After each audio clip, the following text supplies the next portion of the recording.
some independent economic analysis that was carried out for us by health economists at Ricardo.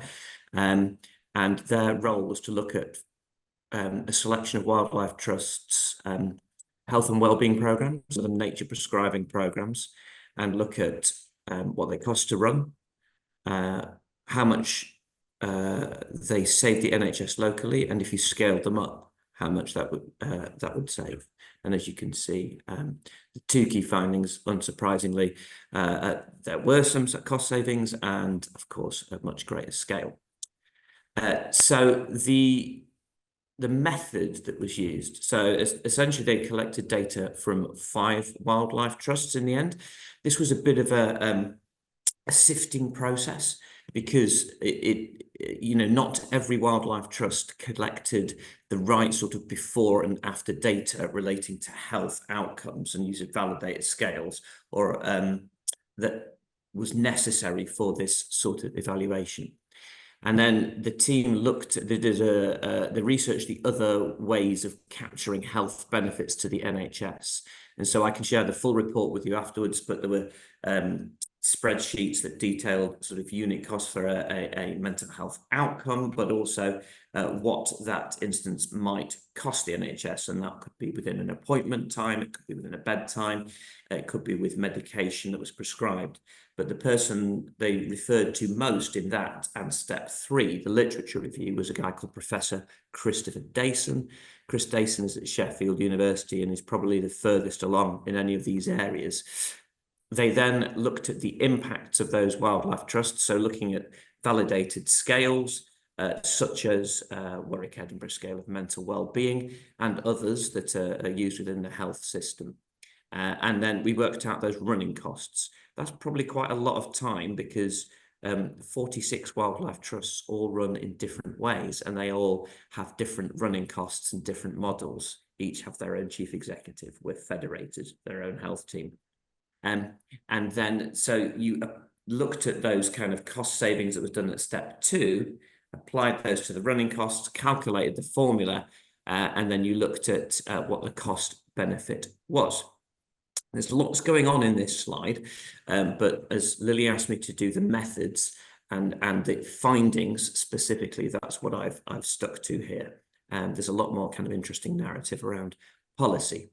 But this is important, and it was quite important, and sorry if I'm, for those of you that know this, but we worked it out at a cost benefit. So this is not a similar to a social return on investment where it's a return on every pound.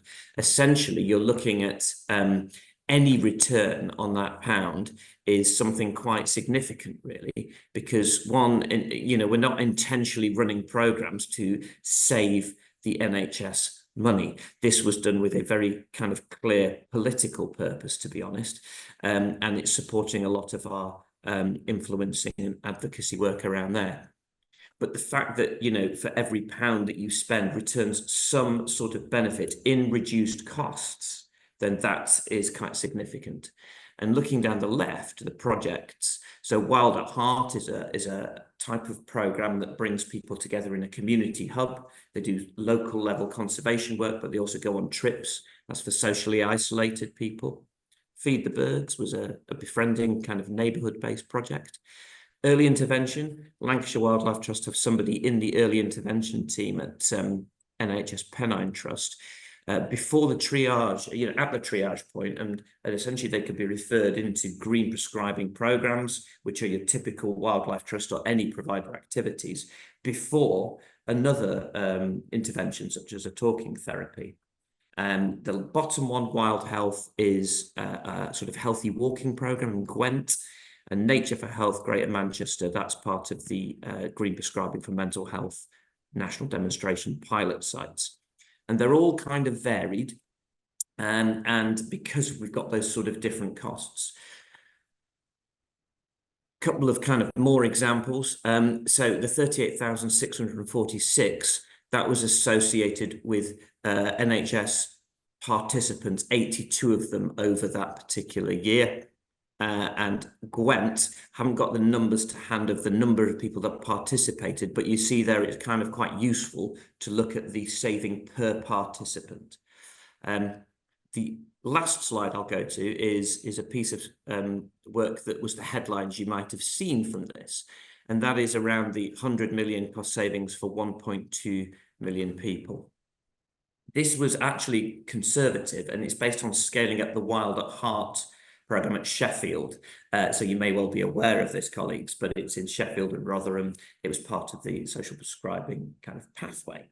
The way that they came to this figure was quite a thorough process in terms of the scaling up. They looked at the People and Nature survey, which some of you come across from Natural England, looked at the amount of the population that said they visited several times a month for health and well-being purposes. So they took that number of people and then they applied the percentage of the population, which was around 12% in England, and they made assumptions across the UK that have a mental health condition.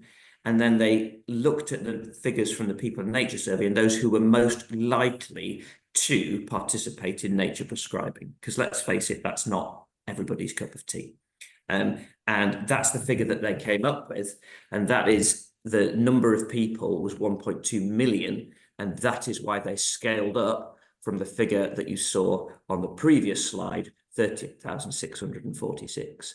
The 82 participants. That's how we came to 100 million cost savings per 1.2 million people.